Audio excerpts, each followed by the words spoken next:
રાજકોટમાં ગ્રાહકને કડવો અનુભવ થયો છે। યુવકને વેજને બદલે નોનવેજ બર્ગર મળ્યું હતું। યુવકે મેકડોનાલ્ડ્સમાંથી 6 બર્ગર મંગાવ્યા હતા અને પાર્સલમાંથી 4 વેજ અને 2 નોનવેજ બર્ગર નીકળ્યા। ભૂલથી પરિવારે એક નોનવેજ બર્ગર ખાઈ લીધું। પરિવાર વૈષ્ણવ ધર્મ પાળતો હોવાથી ધર્મભ્રષ્ટની લાગણી અનુભવાઈ। ગ્રાહકે કન્ઝ્યુમર કોર્ટમાં કેસ દાખલ કરાવ્યો। વિવાદમાં મેકડોનાલ્ડ્સના અધિકારીએ માફી પણ માંગી। કહ્યું, ભૂલ ક્યાંથી કેવી રીતે થઈ તે અંગે અમે તપાસ કરી રહ્યા છીએ। કોઈનો ધર્મ ભ્રષ્ટ કરવાનો ઈરાદો ન હોવાનું મેકડોનાલ્ડ્સના અધિકારીએ કહ્યું। જવાબદાર સ્ટાફ સામે કાર્યવાહી કરવાની અધિકારીએ ખાતરી આપી છે।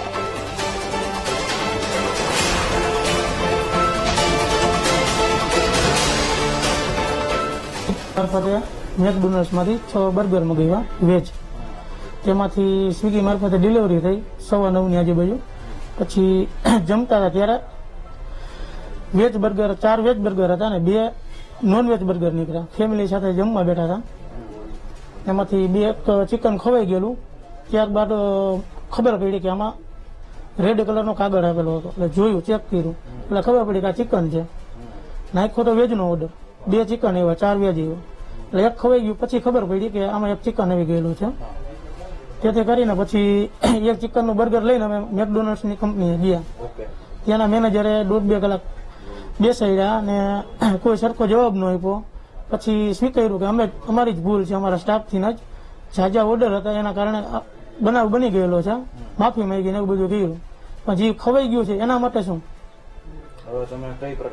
કન્ઝ્યુમર કોર્ટમાં કેસ કરી છે અત્યારે એડવોકેટની સલાહ પ્રમાણે। આ કારણે મારા ક્લાયન્ટ કે જે વર્ષોથી એકમાત્ર વેજીટેરિયન હોય અને એને ચિકન ખાઈ લીધું છે અને એની આસ્થા સાથે અને એ બાબતે એને જે લાગણી દુભાણી છે તે બાબતે મારી સલાહ લીધેલી છે અને તે માટે ભવિષ્યમાં કાનૂની સલાહ મળીએ મારા ક્લાયન્ટ મેકડોનાલ્ડ સામે અને લાગતા વળગતા દરેક વ્યક્તિઓ સામે કન્ઝ્યુમર રાહે કાયદેસરની કાર્યવાહી કરવા માટે જવાના છે। એમાં શું છે કે એમની જે વાત છે એને પ્રશ્ન એવો બન્યો હોય તો જ કમ્પ્લેન કરે, કોઈ ખોટું એવું ન કરતા હોય।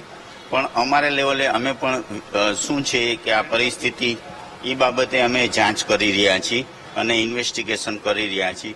આની અંદર મેકડોનાલ્ડની અંદર જે તે વખતે કે રોજબરોજની અંદર એટલો બધો ઓર્ડર આવતો હોય છે, આમ પબ્લિક પણ આવતી હોય છે, ગ્રાહકો આવતા હોય, કસ્ટમર પ્લસ ઓનલાઈન સ્વિગી ઝોમેટોના ઓર્ડરથી પણ આવતું હોય છે। તેને કારણે અમે શું છે કે કાંઈ બાય મિસ્ટેક થઈ ગયું હોય, અમારે જે સ્ટાફ છે એનેથી ભૂલ થઈ ગઈ હોય, કોઈ પણ બીનો કોઈ એવો ઈરાદો નથી હોતો ધર્મ ભ્રષ્ટ કરવાનો કે કોઈને દિલને હાર્ટ ઠેસ પહોંચાડવાનો। થઈ ગયું હશે, સોરી, અમે ભૂલ થઈ છે એમ સ્વીકારી છીએ। અમારી મેકડોનાલ્ડ જ્યારે આખા ઇન્ડિયાને ઇન્ટરનેશનલ લેવલે છે એની અંદર 2 પાર્ટ પાડેલા જ છે, વેજનો અને નોનવેજનો। પ્રથમ એ વાત, ફર્સ્ટ થિંગ। સેકન્ડ થિંગ એ છે કે ગવર્મેન્ટે ધ્યાન દોરેલું છે કે ભાઈ આ પ્રકારનો નોનવેજ હોય તો લોગો રાખો, વેજનો હોય તો આવો લોગો રાખો। એ FSSAએ જે નોર્મ્સ રાખેલા છે એ નોર્મ્સ મુજબ પણ ચાલી છે, જેનાથી અમારામાં પણ જાગૃતતા આવે, સ્ટાફમાં આવે, કસ્ટમરમાં આવે, તે કોઈ પણ બી ભૂલ ન થઈ શકે। જે કંઈ પણ બી બનાવ બનેલો છે એને બન્યું હોય તો જ કમ્પ્લેન કરે, કોઈ ગાંડા માણસ નથી। અને જે કોઈ પણ બી છે પ્રશ્ન એનું અમે ઇન્વેસ્ટિગેશન કરી રહ્યા છીએ। અમે જાંચ કમિટી તૈયાર કરી અને અત્યારે પ્રોસેસમાં જ છીએ કે આવું કેમ થયું, ક્યાંથી થયું, શા કારણે થયું।